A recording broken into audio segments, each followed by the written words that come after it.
गांव के बाहर हरे भरे खेतों के बीच रामपुर नाम का एक छोटा सा गांव बसा था। वहां एक किसान रहता था जिसका नाम रघु था। रघु न केवल मेहनती था बल्कि बेहद ईमानदार भी।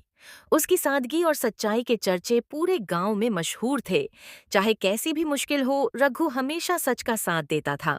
रघु की जिंदगी आसान नहीं थी। वह सुबह से शाम तक खेतों में मेहनत करता, तब जाकर घर का चूल्हा जलता।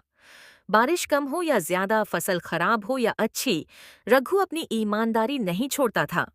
एक बार गांव में अकाल पड़ा, कई किसानों की फसलें बर्बाद हो गईं।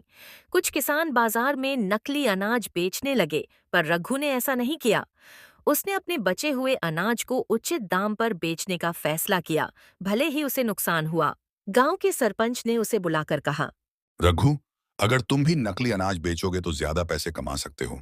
इस वक्त कौन देखता है कि अनाज असली है या नकली? रघु ने सिर झुकाकर जवाब दिया।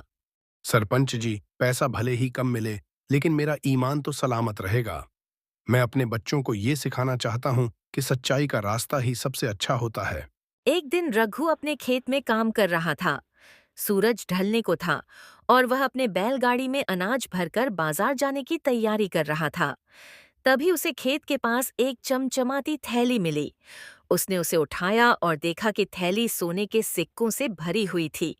रघु ने पहले सोचा कि यह शायद भगवान का आशीर्वाद है, लेकिन फिर उसने अपने मन को टटोला।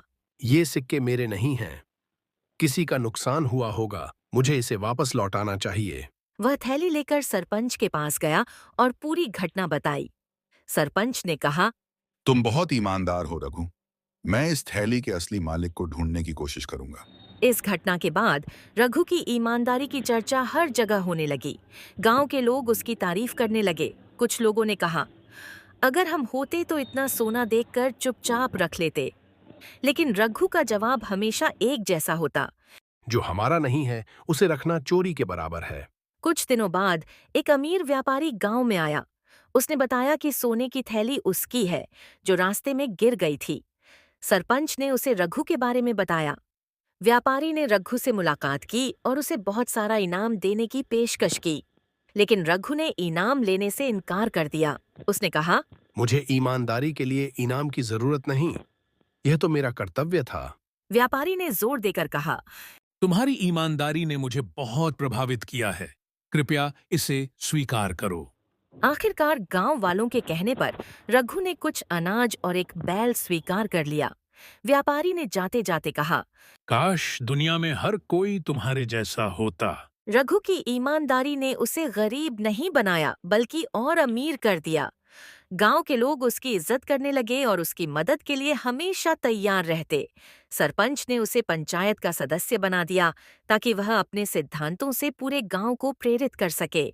इस कहानी में ये संदेश मिलता है कि ईमानदारी और सच्चाई का रास्ता कभी आसान नहीं होता, लेकिन यह हमेशा सम्मान और संतोष देता है। चाहे जीवन में कितनी भी कठिनाइयां आएं, अगर हम अपने मूल्यों पर टिके रहें, तो सफलता और खुशी खुद ब खुद हमारे पास आती है।